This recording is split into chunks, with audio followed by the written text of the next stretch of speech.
이 시간 말씀을 위해서 먼저 기도하겠습니다. 살아계신 하나님 아버지 감사합니다. 참 연약하고 부족한 저희들이 또 하나님을 알기 위하여서 하나님의 그 사랑의 깊음을 알기 위하여서 이곳 가운데 모였습니다. 하나님, 우리가 전도하길 힘쓰고 선교하길 힘쓰지만 그 삶의 힘의 방향이 어디를 향하고 있는지 돌아보게 하여 주시고, 주님, 하나님이 기뻐하시는, 하나님께서 원하시는 그 하나님의 선교를 할 수 있도록 주님 이곳 가운데 하나님의 음성으로 말씀하여 주시옵소서. 주님만을 바라보며 나아갑니다. 주님, 이곳 가운데 임재하여 주시옵소서. 모든 영광 하나님께 올려드립니다. 사랑이 많으신 예수 그리스도의 이름으로 간절히 기도드립니다. 아멘. 할렐루야. 주 안에 사랑하는 우리 신길동교회 형제자매 여러분, 오늘 우리가 함께 나누는 이 말씀을 통하여서 하나님의 음성으로 들려지는 은혜가 가득한 예배가 되어지기를 간절히 소망합니다. 오늘 말씀의 제목처럼 공의와 겸손, 하나님의 진심이라는 이 제목으로 우리가 함께 말씀을 나눌 때에 우리 안에 이런 죄된 습관과 이런 죄에 대한 무지함으로 인해서 여호와의 날이 심판의 날이 될지, 아니면 지금이라도 우리가 주님 앞에 엎드려 우리 죄를 고백할 때에 하나님께서는 우리에게 숨김을 여러분 얻게 하실 줄 믿습니다. 우리 모두에게 이 여호와의 날이 기쁨과 축제의 날이 되어지기를 간절히 소망합니다. 제가 국민학교 다닐 때 일입니다. 제가 거의 국민학교 끝세대가 아닐까 싶어요. 국민학교에서 초등학교로 바뀌었죠. 제가 국민학교 다닐 때는 육성회비를 내던 시절이었습니다. 지금은 무상교육이지만 돈이 없으면 학교도 못 다녔습니다.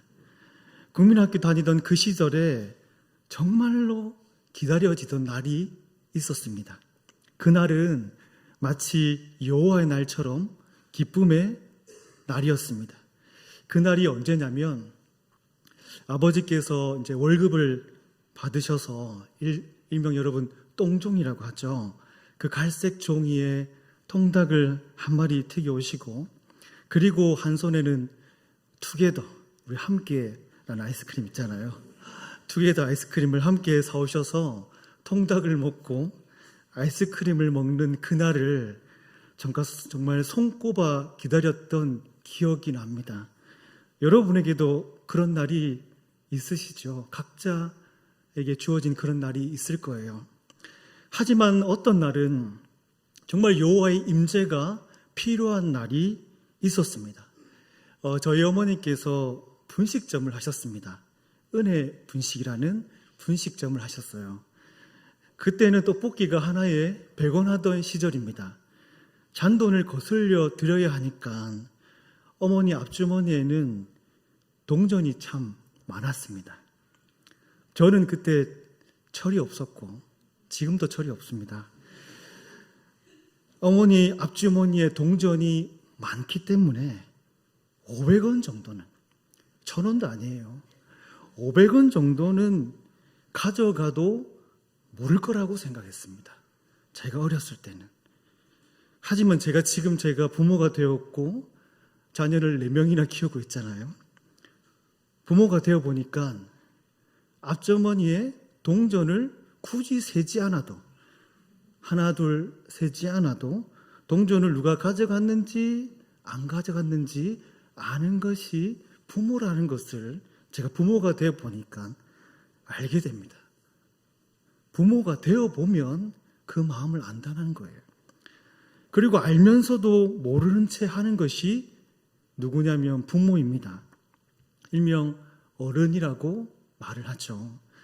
우리 곁에 계신 이 부모님은 잘잘못을 했어도 모든 것을 아시면서도 지켜봐 주십니다.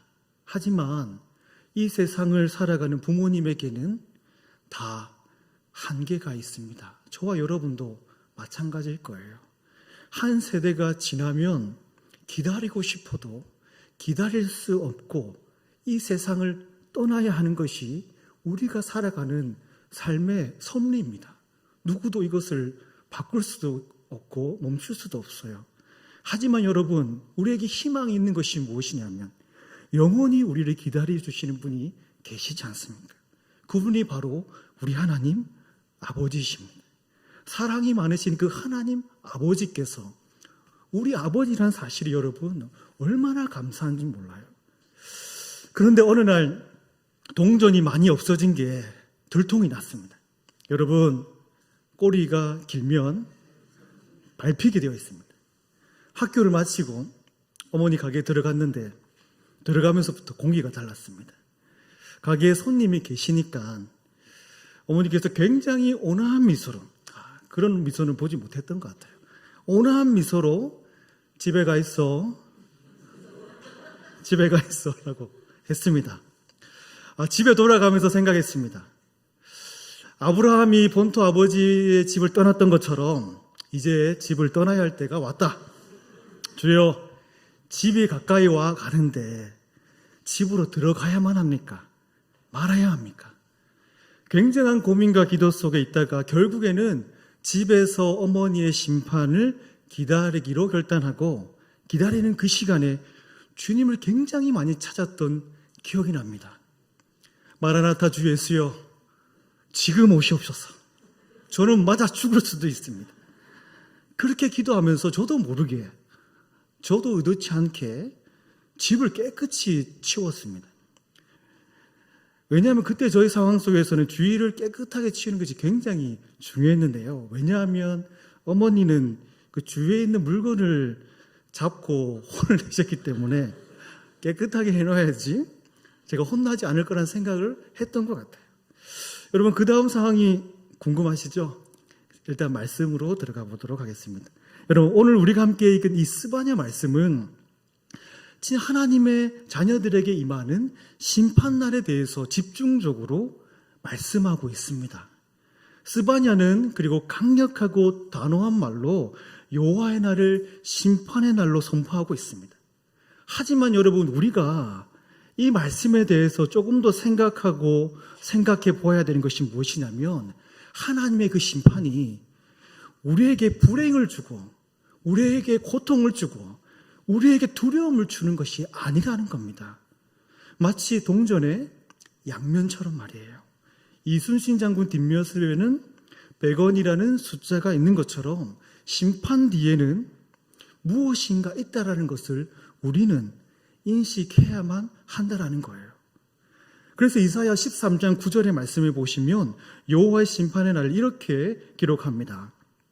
보라, 여호와의 날 곧 잔혹히 분냄과 맹렬히 노하는 날이 이르러 땅을 황폐하게 하며 그 중에서 죄인들을 멸하리니. 여기서 말하는 여호와의 이 심판의 날은 바벨론을 멸망시키는 날입니다. 이 날은 굉장히 희망적이고 소망이 넘치는 여호와의 날이죠. 이사야가 말하는 이 심판의 날은 악함이 떠나고 없어지는 복된 날이라는 거예요. 하지만 이 스바냐 선지자가 이 말씀을 선포하던 그 당시에 이스라엘 백성들은 종교적으로 하나님을 배신하고 우상 숭배에 빠져 있었습니다. 그리고 사회적으로 착취와 억압, 이 불공정한 이 고래가 몸에 너무 편한 거예요. 보편화된 시대였다는 겁니다. 아무리 언약 백성이라고 할지라도 하나님의 자녀들이지만 하나님의 자녀로서의 정체성을 상실한 이 이스라엘 백성들을 하나님께서는 보실 때마다 그 이스라엘 백성들의 그 징계를 피할 수가 없었다라는 거예요. 스바냐 우리 1장 7절부터 9절까지의 말씀을 보시면 우리가 더욱 이해가 잘 될 겁니다. 스바냐 1장 7절부터 9절 말씀 제가 읽어보도록 하겠습니다. 주 여호와 앞에서 잠잠할지어다. 이는 여호와의 날이 가까웠으므로 여호와께서 희생을 준비하고 그가 청한 자들을 구별하였음이니라. 여호와의 희생의 날에 내가 방백들과 왕자들과 이방인의 옷을 입은 자들을 벌할 것이며 그날에 문턱을 뛰어넘어서 포악과 거짓을 자기 주인의 집에 채운 자들을 내가 벌하리라. 여러분 7절부터 9절까지의 말씀을 보시면 여호와의 날에 여러분 누구를 심판한다고 기록되어 있습니까? 8절을 보시면 방백들과 왕자들을 벌할 것이며 라고 기록하고 있습니다. 8절에서 여러분 말하는 이 방백들과 왕자들은 도대체 여러분 누구를 이야기하는 걸까요? 결국에는 누구를 심판하냐는 겁니다. 스바냐 1장 1절을 보시면 조금 더 구체적으로 이야기하고 있는데요. 제가 한번 읽어보겠습니다. 아몬의 아들 유다왕 요시아의 시대에 스바냐에게 임한 여호와의 말씀이라. 스바냐는 히스기야의 현손이요 아마랴의 증손이요 그다라의 손자요 구시의 아들이었더라. 여러분 스바냐 선지자는 왕족 출신의 선지자입니다. 히스기야의 선손이란 말을 해석하면 이렇습니다. 손자가 자녀를 낳으면 증손자이고 증손자가 자녀를 낳으면 고손자이고 고손자가 아들을 낳으면 현손자입니다. 그러니까 즉 현손은 4대손인 겁니다. 스바냐 선지자는 그 히스기야의 4대손인 거예요. 믿음의 여정이 4대째나 이어왔다는 것을 성경은 말하고 있어요. 믿음의 여정이 여러분 4대째나 내려왔으면 여러분 얼마나 하나님에 대해서 잘 안다고 자신할 수 있겠어요. 그 율법에 대해서 잘 알고 지켰다는 거예요. 하지만 이 스바냐는 말합니다. 누구를 말한다고 말합니까? 방백들과 왕자들을 벌할 것이라고 선포합니다. 하나님의 자녀들에게 대한 심판을 지금 이야기하고 있다는 거예요. 아무리 믿음이 뛰어난 조상일지라도 신앙의 연수가 깊은 조상이 있을지라도 여호와의 날은 누구에게나 저와 여러분에게도 동일하게 적용이 된다는 겁니다. 왕자라도 방백들이라도 여호와의 심판을 피할 수 없다라는 것을 스바냐 선지자는 선포하고 있다는 거예요. 그럼 여러분은 심판이 있는 그날에 저와 여러분은 무슨 말을 여러분 할 수 있겠습니까? 심판이 있는 그날에 우리 모두가 그 심판받는 그날에 설 거 아니에요. 이곳에 계신 여러분 모두도 믿음의 가문들 아닌가요? 만약에 그 스바냐와 같은 선지자가 심판의 날을 선포하면 여러분은 어떤 말을 할 수 있겠냐라는 겁니다. 저는 주일 예배 한 번도 안 빠졌습니다. 말씀 읽고 암송도 열심히 하고 성경 공부 열심히 했습니다. 혹시 심판대 앞에서 이런 말 하실 거냐는 거예요. 저와 여러분은 정말 하나님께서 원하시는 답이 아니라 참 동문서답을 할 때가 참 많음을 보게 됩니다. 예수님께서 부활승천하시면서 말씀하신 여러분 새 계명이 뭔가요? 하나님 사랑, 곧 이웃 사랑을 실천하고 있는지 하나님께서는 듣고 싶은데 우리는 계속 다른 말을 하고 다른 기도를 하죠.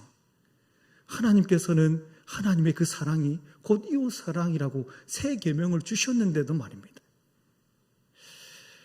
저희가 태국에서 사역을 열심히 하던 중에 오늘의 말씀처럼 정말 심판과 같은 날을 겪게 된 일이 한 번 있었습니다. 토요일마다 저희가 그 토요 문화 교실을 열었었어요. 그래서 제 아내 홍인인 선교사가 한국어 교원 자격증이 있으니까 한국어를 가르치면서 놀이도 하고 한국어로 요리도 하고 그리고 한국어를 가르치면서 체육 활동도 하는 이런 다양한 프로그램을 하면서 아이들이 교회로 모이게 되었습니다. 결국에는 아이들이 모이니까 참 신기한 것이 아이들이 모이니까 부모님들이 교회로 모이게 되더라고요. 또 너무 감사한 것은 그 부모님들이 교회에 정착하는 일들이 일어났습니다. 참 기적 같은 일이죠. 하나님의 은혜라고 밖에 설명이 안 되더라고요. 그런데 언제나 했던 그 참으로 기쁘고 행복한 그 토요일 사역을 진행하는 중에 그 이민국에서 경찰들이 저희 사역지를 찾아온 일이 있었습니다. 그 이민국 경찰이라는 것은 태국에 살고 있는 외국 사람들을 관리하는 경찰을 가리켜서 이민국 경찰이라고 말을 합니다.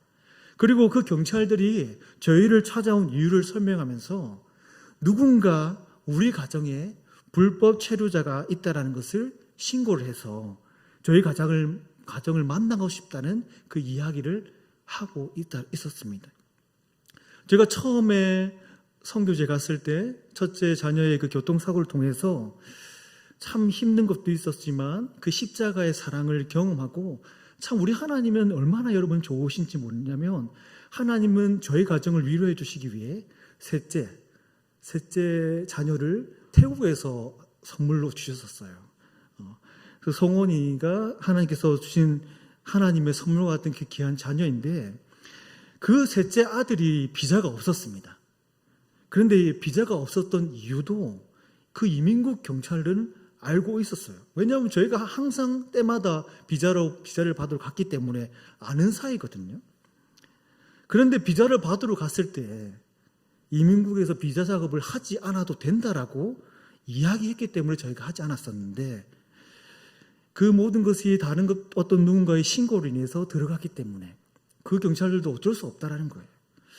참 이게 외국에서 자국민이 아닌 외국인으로 살아간다는 일은 참 힘든 일입니다. 참 저희 나라는 모르겠지만 태국 사람들은 이런 인식이 있는 것 같아요. 남의 나라에 사는 너희들은 일정 기간 사는 동안 분명한 대가를 지불해야 된다라고 그들은 생각을 합니다. 한국에서 그 이민자를 대하는 태도랑 좀 다른 것 같아요. 그리고 태국은 너무나도 좀 인색합니다. 태국 사람과 또 외국 사람이 결혼을 하면 아무리 결혼을 하더라도 1년마다 죽을 때까지 신고를 해야 돼요. 자국민으로 받아들이지 않는 거죠. 그리고 태국은 자기 소견에 옳은 대로 행동하는 경향이 있습니다.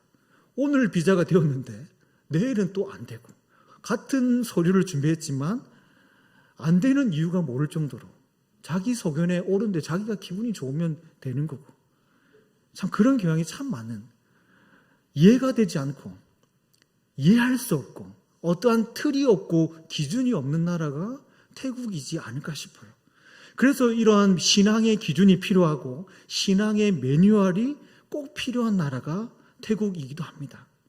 본인들이 비자 작업을 안 해도 된다라고 얘기했지만 이제는 이민국 경찰도 누군가 신고를 해서 본인들도 어쩔 수 없다라는 이야기였어요.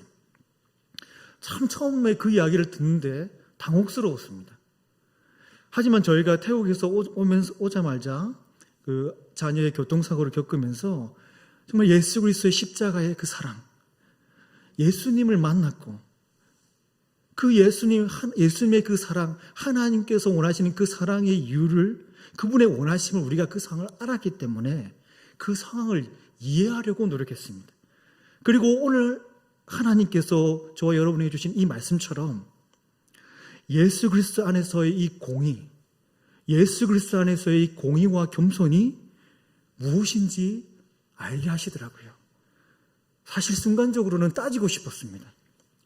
옳고 그름을 이야기하고 싶었지만 저희는 그 모든 상황을 따지지도 않고 묻지도 않고 판단하지도 않고 겸손히 순종했습니다. 그래서 홍혜진 선교사가 1살도 안 된 저희가 그 성원이를 한국에서 잠깐 출산하고 4주 딱 지나고 4주만 지나고 다시 이제 한국으로 들어왔었거든요. 그래서 1달도 안 된 그 아기를 다시 데리고 이제 여기 한남동에 있는 태국 대사관에서 비자를 받기 위해 2명만 떠났었어요. 그런데 여러분, 하나님의 역사는 여러분 우리가 잘 알고 있잖아요.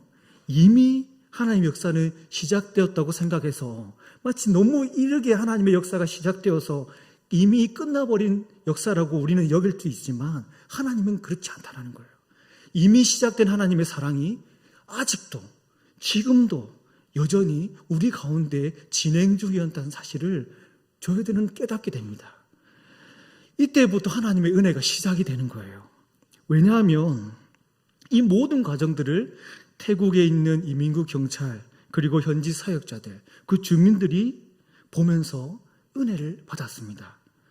왜냐하면 저희 가정과 현지 사역자는 누가 우리를 신고했는지 알고 있었기 때문이에요. 여러분 왜 모르겠습니까? 범인은 여러분 멀리 있지 않죠. 가까이에 있습니다. 범인은 여러분 멀리 있지 않아요. 우리와 함께 있는 사람이겠죠. 우리 예수님의 제자 중에서도 한 명이 있지 않았습니까? 그래서 여러분 우리가 항상 깨어있는 것이 이 이유예요. 우리는 내가 그 사람이 되지 않도록 여러분 항상 깨어서 기도해야 되는 이유가 이것입니다. 만약에 우리가 그때 이 모든 일들이 다 끝나고 저 스스로 혼자 생각했던 적이 있어요. 우리가 그때 만약에 화를 내고 옳고 그름을 만약에 따지기 시작하고 그 떠나버린 그 사람을 만약에 찾아 나섰다면 정말 어떻게 되었을까? 제가 그 신앙 안에서 하나님께 주실 그 마음들을 되새겨보면서 생각하고 상상했던 적이 있습니다. 그 여호와의 심판과 같은 그때는 이제 사역의 열매가 정말 조금, 정말 우리 눈에 보일 만큼 조그만한 그 사역의 열매가 맺혀가는 시기였어요.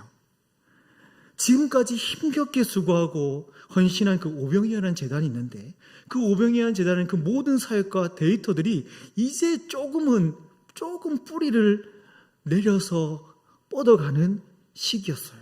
그 열매를 맺어가는 시기였는데 만약에 그 인간적인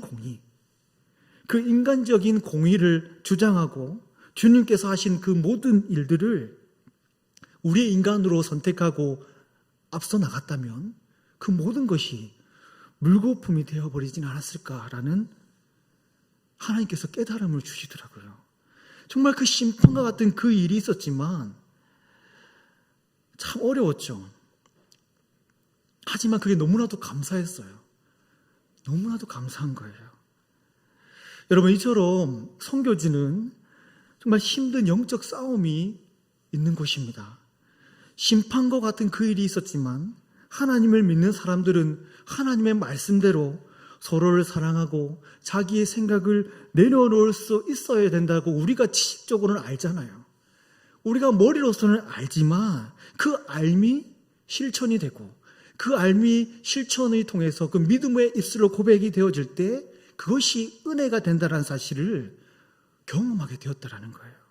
정말 여러분, 그리스도이라는 것은 자기를 희생하는 것, 그들이 몸소 경험하게 되고 그리고 이 모든 일로 인해서 그 태국 성도뿐만 아니라 저까지 모든 사람들이 그 현장에서 경험하게 되었다는 거예요.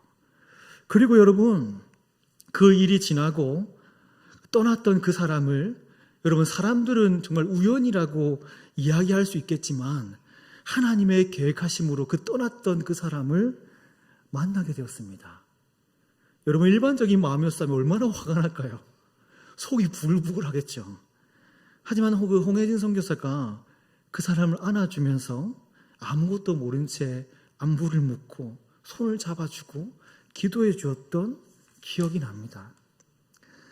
주 안에 사랑하는 우리 신길동교회 형제자매 여러분, 이러한 모든 진행 상황 속에서 저희 가정을 위로하고 희망을 주는 말씀이 바로 오늘 우리가 함께 읽은 스바냐 2장 3절의 말씀입니다. 여호와의 규례를 지키는 세상의 모든 겸손한 자들아, 너희는 여호와를 찾으며 공의와 겸손을 구하라. 너희가 혹시 여호와의 분노의 날에 숨김을 얻으리라. 스바냐는 악하고 죄악이 뭔지를 모르고 살아가는 그 하나님의 자녀들에게 세상의 모든 겸손한 자들아, 너희는 여호와를 찾으며 여러분 무엇을 구하라고 말하고 있나요? 공의와 겸손을 구하면 여호와의 분노의 날에 숨김을 얻게 된다라고 말하고 있다는 거예요. 그렇다면 여러분, 여러분이 생각하는 이 공의와 겸손은 무엇입니까? 공의를 사전적으로 제가 찾아보니까 이런 뜻을 가지고 있더라고요. 공의는 개인의 감정이나 이해관계를 떠나 누구에게나 동일하게 적용되는 바르고 정당한 기준이나 의로움을 공의라고 얘기합니다. 그리고 이 겸손을 사전적 의미로 얘기하면 스스로를 낮추고 남을 높이는 태도, 자기 중심적이지 않고 타인을 배려하며 존중하는 마음이라고 기록되어 있어요. 그렇다면 여러분, 성경에서 말하는 이 공의와 겸손은 국어사전에서 말하는 뜻에서 좀 빠진 것이 있습니다. 미가서 6장 8절의 말씀을 찾아보시면 그 말씀을 알 수 있는데요. 찾아보시지 마시고 제가 읽어보도록 할게요. 미가서 6장 8절의 말씀입니다. 사람아, 주께서 선한 것이 무엇임을 내게 보이셨나니 여호와께서 내게 구하시는 것은 오직 정의를 행하며 인자를 사랑하며 겸손하게 내 하나님과 함께 행하는 것이 아니냐. 여러분, 히브리어로 이 체덱이란 말이 오늘 스바냐와 2장 3절에 말하는 이 공의가 히브리어로 체덱인데, 미가서에서 말하는 이 정의도 동일하게 그 체덱이라고 똑같은 뜻이에요. 이 공의는 여러분 옳고 그름을, 그리고 잘하고 잘못되고 맞고 틀림만을 이야기하고 있지 않다라는 거예요. 미가서 6장 8절에서 말하는 이 정의, 하나님의 공의는 법적인 이 정의를 뛰어넘어서 인자를 사랑하며 겸손하게 하나님과 함께 행하는, 하나님과 자신과의 바른 관계를 공의라고 얘기하는 거예요. 이웃과의 바른 삶의 태도를 가리켜서 하나님께서는 말씀하시는 공의라는 거예요. 국어사전에 말하는 공의와 다른 거예요. 그래서 여러분, 공의는 단순히 윤리적인 그런 법적인 공의가, 정의가 공의가 아니라 하나님의 뜻을 따르고 그 성품을 삶 속에서, 우리가 살아가는 그 삶 속에서 하나님의 사랑으로 실천하는 사람이 바로 공의를 실천하는 사람이라는 겁니다. 하나님의 사랑을 실천하는 사람이 공의를 실천하는 사람이라는 거예요. 왜냐하면 여러분, 공의의 기준이 누구입니까? 창세기 1장 1절의 말씀처럼 태초에 하나님이 천지를 창조하시니라. 시간이 있기 전에, 모든 것을 만드시기 전에 계셨던 그 하나님이 공의의 기준이시기 때문이에요. 하나님께서 옳다고 하시면 그것이 옳은 겁니다. 하나님은 여러분 항상 옳으세요. 하나님의 결정에는 실수가 없으십니다. 그 사실 꼭 믿으시길 바라요. 하나님의 선택이 가장 옳은 선택이고 판정이기 때문에요. 그리고 하나님께서 말씀하시는 이 겸손은 사람 앞에서 말하는 공손을 의미하지 않습니다. 성경이 말하는 이 겸손이란 하나님 앞에서 자신을 비우고 사랑하기를 순종하고 사랑하기를 복종하는 신앙적 태도를 가리켜서 겸손이라고 얘기해요. 그러니까 사랑 없이, 그리고 사랑 없이 율법을 지키며 사랑 없이 제사를 4대째나 드리며 살아왔다는 것은 하나님의 공의가 하나님의 뜻 안에서 이루어진 것이 아니라는 것을 성경은 말하고 있다는 겁니다. 여러분, 주 안에 사랑하는 우리 신령교회 우리 형제자매 여러분, 그러면 여러분, 스바냐 선지자가 말하는 이 공의와 겸손을 온전히 이루신 분이 누구여야만 하겠습니까? 이 땅의 사람 중에서 이렇게 옳고 그름을 따지는 것이 아니라 하나님의 성품을 삶 속에서 실천하고 하나님 앞에서 자신을 비우고 순복하는 사람이 누구냐라는 거예요. 여러분, 구약을 보시면 이스라엘 백성들이 그 반복적인 죄악으로 끊임없는 그 완악함, 끊임없는 죄악으로 인해서 여러분, 하나님께서 누구를 보내어 주신다고 말씀하십니까? 참 인간이시며 참 하나님이시며 공의와 겸손을 몸소 실천하신 예수 그리스도, 예수 그리스도를 말하고 있다는 거예요.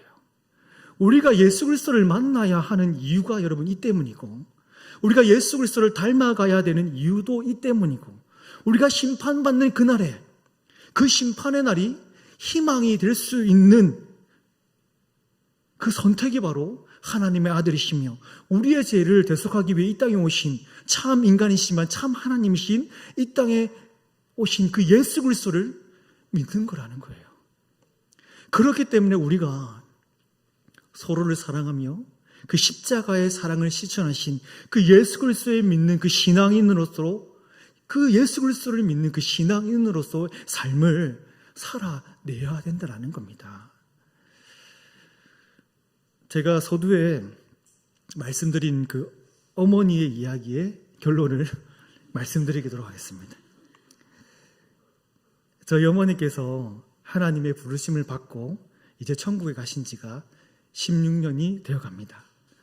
정말 가끔씩, 정말 아주 가끔씩 그 어머니에게 혼이 났던 기억이 날 때가 있어요.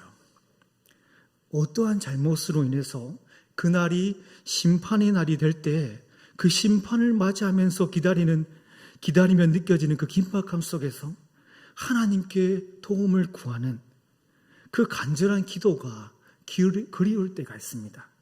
왜냐하면 그 어머니의 공의는 저를 아주 많이 사랑하는 그 사랑의 마음에서 여러분 시작되었기 때문이에요. 여러분 너무 사랑하기 때문에 심판하는 겁니다. 그 이야기의 결말은 해피엔딩이었어요. 어머니가 혼을 내실 때에 주위에 있는 물건을 들고 혼을 내셨기 때문에 제가 또 어머니가 분식점을 하셨기 때문에 냄비도 정리하실 때도 있었고 그래서 냄비로 심판을 받을 때도 있었고 설거지를 또 하시다가 예전에 지금은 이제 다 자발하잖아요. 그때는 직수니까 호스를 딱 꽂아서 설거지를 했단 말이에요. 설거지 하시다가 갑자기 잘 붙어있는 호스를 뽑아셔서 심판을 받기도 했는데 오히려 주위를 깨끗하게 했을 뿐인데 그것이 감동이 되셨는지 어머니께서 용돈을 주셨던 기억이 납니다.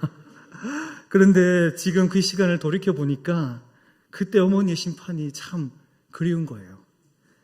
여러분, 하지만 육신의 부모가 우리 곁에 없어도 여러분 우리에게 희망과 용기가 생길 수 있는 이유는 성령님이 내 안에 계시고 예수 그리스도를 구주로 믿는 고백하는 우리가 구원을 얻고 그리고 천국에 대한 소망이기 때문에 다시 만날 그날이 있기 때문에 우리에겐 희망과 소망이 있다라는 거예요.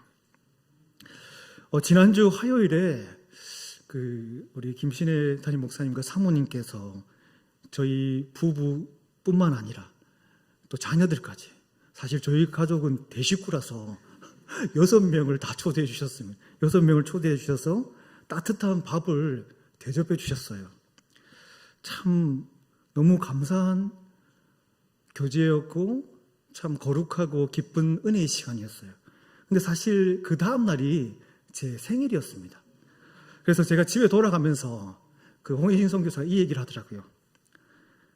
당신들의 생일인데 목사님이 그걸 알고 밥을 사주셨나 봐. 참 우리 목사님 영적이신 것 같아요. 참으로 제가 목사님 사모님을 통해서 참 큰 은혜를 받았습니다. 여러분 하나님이 하시는 일들이 이런 거예요. 우리 하나님께서는 우리를 위로하시고 때에 따라 격려하시고 힘을 주시는 분이 우리 하나님 아버지라는 거예요. 주 안에 사랑하는 우리 신길동교회 형제자매 여러분, 저는 여러분에게 묻고 싶습니다. 여러분 곁에 심판하시는 하나님이 곁에 계십니까? 하나님, 그만 좀 심판하세요. 하나님의 자녀라면서요. 정말 얼마만큼 혼내시려고 그러십니까? 이제 그만 혼나고 싶어요. 이제 하나님을 떠나고 싶습니다. 혹시 여러분은 하나님을 떠난 삶을 살고 계시지는 않습니까? 형식적인 신앙생활을 하고 있지 않냐라는 거예요. 여러분, 하나님을 떠난 인생이 편하고 행복할 것 같죠? 지금 처한 상황과 환경으로 인해서 어쩔 때는 너무나도 힘이 들고 괴롭고 또 어떨 때는 그 육신의 질병으로 인해서 아프고 그 육신의 질병으로 인해서 시험 들고 왜 고쳐주시지 않는지, 도대체 왜 살려주시지 않는지, 그렇게 교회에서 기도했으면 살려주셔야지 왜 꼭 데려가셔야만 하는지. 저희 어머니도 그 류마티스 관절염에 보면 그 루푸스라고 있습니다. 루푸스가 불치병이라고 하더라고요. 그 불치병에 7년을 투병하시다가 하나님의 품으로 가셨어요. 정말 하는 일마다 꼬이고 풀리지 않아서 하나님을 떠나고 싶고, 그래서 여러분 결단하며 하나님을 떠난 인생을 살아가는 여러분 이들이 있지만, 여러분, 하나님을 떠난 인생을 사는 것만큼 여러분 불행한 삶이 여러분 없습니다. 하나님의 여러분 공의는 우리를 향한 진심 어린 여러분 사랑이라는 것을 여러분 꼭 기억하시길 바라요. 하나님의 공의로 인해서 저 같은 죄인, 정말 저 같은 죄인이 지금 이 자리에 설 수 있게 되었다라는 거예요. 그러므로 여러분, 어떠한 모양이든지 어떠한 상황 속에서도 그 하나님의 심판을 여러분 받더라도 하나님과 함께 하시길 바랍니다. 힘들더라도 여러분 견디시길 바라요. 심판 가운데 임하시는 그 하나님의 임재를 기대하십시오. 또 심판을 받고 또 심판을 받아도 그때마다 임하시고 행하시는 그 성령님의 도우심을 간절히 구하시길 바라요. 세상의 법칙을 따르는 그 삶의 여정의 여러분 끝은 멸망입니다. 죽음뿐이에요. 하지만 우리가 하나님 안에서 공의와 겸손을 실천하며 그 예수 그리스도의 그 십자가의 사랑을 알며 살아가는 그 인생의 끝은 여러분 해피엔딩이에요. 해피엔딩이기 때문입니다. 그래서 우리에게 소망이 있는 거예요. 하나님을 떠난 인생이 아무리 지금까지 삶이 행복하고 되는 일마다 잘 되고 일이 술술 풀리는 것 같지만 여러분 죽음 뒤에 심판대의 자리 같은 그 하나님 앞에 우리가 섰을 때에 하나님을 떠난 사람은 하나님의 심판을 분명히 받습니다. 하지만 여러분 우리의 삶이 어떠하든 간에 그 어떠한 환경과 상황과 공고와 환난에 처할지라도 하나님을 끝까지 붙들고 나아가면 우리가 그 하나님의 심판대 앞에 섰을 때 하나님께서는 그 하나님의 공의와 겸손으로 우리를 안아주시고 위로해 주시고 그 하나님의 진심을 우리가 알게 된다는 거예요. 여러분, 여러분이 삶을 살아갈 때에 하나님의 그 진심이 어린 그 마음을 많이 알아가는 은혜가 있기를 간절히 소망합니다. 여호와의 규례를 지키는 세상의 모든 겸손한 자들아, 너희는 여호와를 찾으며 공의와 겸손을 구하라. 너희가 혹시 여호와의 분노의 날에 숨김을 얻으리라. 여호와를 찾고 공의와 겸손을 구하며 살아가는 자들에게는 사랑이 많으신 하나님 우리 아버지께서, 여러분 너무나도 잘 알잖아요. 스바냐 3장 17절의 말씀, 너희 하나님 여호와가 너희 가운데에 계시니 그는 구원을 베푸실 전능자이시라. 그가 너로 말미암아 기쁨을 이기지 못하시며 너를 잠잠히 사랑하시며 너로 말미암아 즐거이 부르며 기뻐하시리라 하리라. 아멘. 여러분, 하나님의 진심은, 하나님은 제약으로 가득 찬 저와 여러분을 정말 너무 사랑합니다. 우리가 상상할 수 없을 만큼 하나님은 저와 여러분을 너무 사랑하세요. 하나님께서는 그 하나님의 자녀들에게 구원을 베풀어 주시기를 지금도 원하고 계세요. 여러분, 이 스바냐라는 뜻도 여호와께서 보호하신다라는 뜻입니다. 스바냐가 어떤 뜻이냐고요? 여호와께서 보호하신다. 여러분, 여호와의 하나님의 그 심판을 두려워하지 마시길 바랍니다. 하나님께서 말씀하시는 그 예수 그리스도의 사랑을 실천한 이 공의와 그 예수 그리스도의 그 겸손을 우리가 알므로 인해서 우리를 사랑하여 주시고 바다처럼 깊고 그리고 하늘처럼 넓으신 그 하나님의 그 사랑을 알고 경험되어지는 그 날들이 저와 여러분에게 많이 일어났으면 좋겠습니다. 하나님께서는 어느 순간에도 떠나지 않으십니다. 하나님께서는 우리와 영원히 함께 하십니다. 하나님의 그 진실된 그 고백에 이 모든 상황이 이해되지 않고 용납되지 않는 그 상황과 형편에 처할지라도 우리는 예스, 아멘, 아멘을 선포하는 그 샬롬이 가득한 우리 신길동교회 성도님 되시기를 진심으로 바라고 소망합니다. 기도하겠습니다. 공의로우시며 동시에 한없이 겸손하신 하나님 아버지, 오늘 우리에게 여호와의 날을 말씀하시되 두려움이 아니라 하나님의 진심을 보게 하시니 참으로 감사합니다. 주님, 우리는 종종 공의를 말하면서도 사랑 없이 판단했고 겸손을 말하면서도 자기 생각을 내려놓지 못한 채 살아왔음을 고백합니다. 옳고 그름을 따지기에는 너무 빨랐지만 사람의 아픔을 품기에는 더뎠던 우리의 마음을 주님 앞에 내려놓습니다. 하나님, 우리에게 하나님의 공의를 부어 주시옵소서. 세상의 기준으로 사람을 가르고 나누는 공의가 아니라 예수 그리스도의 십자가에서 드러나는 그 하나님의 마음을 품는 공의를 허락하여 주시옵소서.